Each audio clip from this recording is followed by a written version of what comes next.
राज्य मंत्रिमंडळाची आज दुपारी 12 वाजता मंत्रालयात महत्त्वाची बैठक पार पडणार आहे। या बैठकीत राज्यातील पीक पाहणीचा आढावा घेतला जाणार आहे। तर आरक्षणाबाबत काही निर्णय होतो का याकडे लक्ष लागले।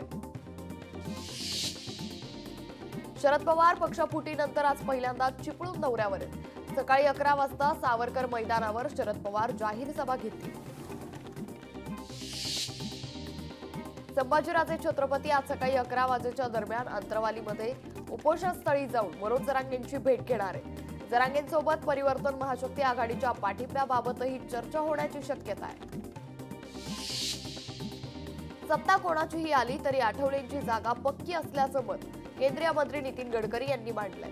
केंद्रात चौथ्यांदा आमचं सरकार येईल असं आठवले यांनी म्हटलंय। मुंबई विद्यापीठाची वादात सापडलेल्या सिनेट निवडणुकीसाठी शिवसेनेच्या विद्यार्थी संघटनेनं अभाविपचा पाठिंबा काढून घेतलाय। अभाविपनं यापूर्वी निवडणूक स्थगितीचा निर्णय मुख्यमंत्र्यांच्या दबावाखाली घेतल्याचा आरोप केला होता। इर्शाळवाडीतील आपत्तीग्रस्तांच्या पुनर्वसनाचा प्रकल्प सिडकोनं निर्धारित वेळेत पूर्ण केलाय। मात्र विविध कारणांमुळे घरांचं वाटप लांबणीवर पडलंय। तर विधानसभा निवडणुकीची आचारसंहिता लागू होण्यापूर्वी घरांचं वाटप होण्याची शक्यता आहे। सप्तशृंगी देवीच्या गडावरील रस्ता आजपासून 3 दिवस सकाळी 7 ते दुपारी 12 वाजेपर्यंत बंद राहील। दरड प्रतिबंधक जाळी बसवण्याच्या कामासाठी हा रस्ता बंद असणार असून नवरात्रोत्सवाच्या पार्श्वभूमीवर प्रशासनाकडून खबरदारी घेण्यात आली आहे। शिक्षण सेवक कालावधी रद्द करून या कालावधीतील पूर्ण वेतन देण्याची मागणी शिक्षकांकडून करण्यात येते। राष्ट्रीय शैक्षणिक धोरणांमध्ये शिक्षक सेवक पदाचा उल्लेख नसल्यानं ही मागणी करण्यात आली आहे।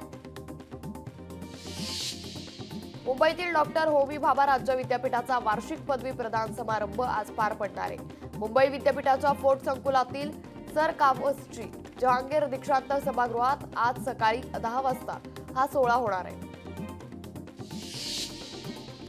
पश्चिम रेल्वेवरील गोरेगाव ते कांदिवली स्थानकांदरम्यान सुरू असलेल्या कामासाठी आज मध्यरात्री 6.5 तासांचा ब्लॉक घेण्यात येणार आहे। बोरिवली ते अंधेरी अप जलद मार्गावर रात्री 11 ते मंगळवारी पहाटे 5:30 वाजेपर्यंत हा ब्लॉक घेण्यात येईल। मुंबईत पावसाळ्यामुळे रखडलेली रस्त्याच्या काँक्रिटीकरणाची कामं आता 1 ऑक्टोबर पासून सुरू होणार आहेत। दर दिवशी किमान 500 मीटरपेक्षा अधिक रस्त्यांचं काम करण्याचं उद्दिष्ट ठेवण्यात आलंय। यामुळे मुंबई खड्डेमुक्त होण्यास 2027 ची वाट पाहावी लागणार आहे। देशभरात सरासरी 6% अधिक पाऊस झाल्यानंतर आजपासून परतीच्या मार्गावर निघणार आहे। याची सुरुवात पश्चिम राजस्थान आणि गुजरातच्या कच्छ भागातून होणार असून यामुळे दक्षिण आणि मध्य भारतात अनेक ठिकाणी मुसळधार पावसाची शक्यता आहे। राज्यात आजपासून मोसमी पाऊस पुन्हा सक्रिय होणार असल्याचा अंदाज हवामान खात्यानं वर्तवलाय। आज मुंबईसह ठाणे पालघर जिल्ह्यांना वादळी वाऱ्यासह पावसाचा अंदाज आहे। तर उद्यापासून या जिल्ह्यांमध्ये पावसाची तीव्रता अधिक वाढण्याची शक्यता आहे। जबलपूर मुंबई गरीब रथ एक्सप्रेसच्या G17 कोचमध्ये चक्क साप आढळलाय। कोचमध्ये साप दिसताच प्रवाशांमध्ये गोंधळाचं वातावरण निर्माण झालं असून प्रवाशांना दुसऱ्या कोचमध्ये पाठवण्यात आलं। ठाण्यातील वर्तकनगर भागात ठाणे महापालिकेची नवी आणि सुसज्ज प्रशासकीय इमारत उभारण्यासाठी काम सुरू आहे। मात्र तिथे उभारण्यात येणाऱ्या जलकुंभामुळे पालिकेची इमारत पाडण्यात अडचणी येत आहेत। मुंबई महानगरपालिकेनं लिपिक पदासाठी 1846 जागांसाठी नव्यानं जाहिरात दिली आहे। या भरतीसाठी 10वी आणि पदवी परीक्षा प्रथम प्रयत्नात उत्तीर्ण आणि 45% अट रद्द करण्यात आली आहे। या पदासाठी उमेदवारांना 11 ऑक्टोबरपर्यंत अर्ज करता येईल।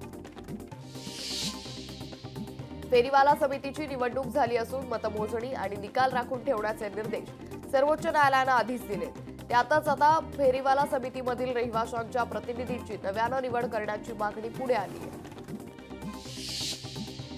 मुंबईत दुकानांच्या दर्शनी भागातील नावाच्या फलकावर जाहिरात शुल्क आकारण्याचा निर्णय पालिकेनं घेतलाय। मात्र या निर्णयाविरोधात दुकानदारांनी आणि व्यापारी संघटनांनी आंदोलनाचा इशारा दिलाय। न्यूयॉर्कमध्ये पॅलेस्टाईन नेते मोहम्मद अब्बास यांनी पंतप्रधान नरेंद्र मोदी यांची भेट घेतली। यावेळी इस्रायलसोबत असलेल्या संघर्षाची चर्चाही झाली।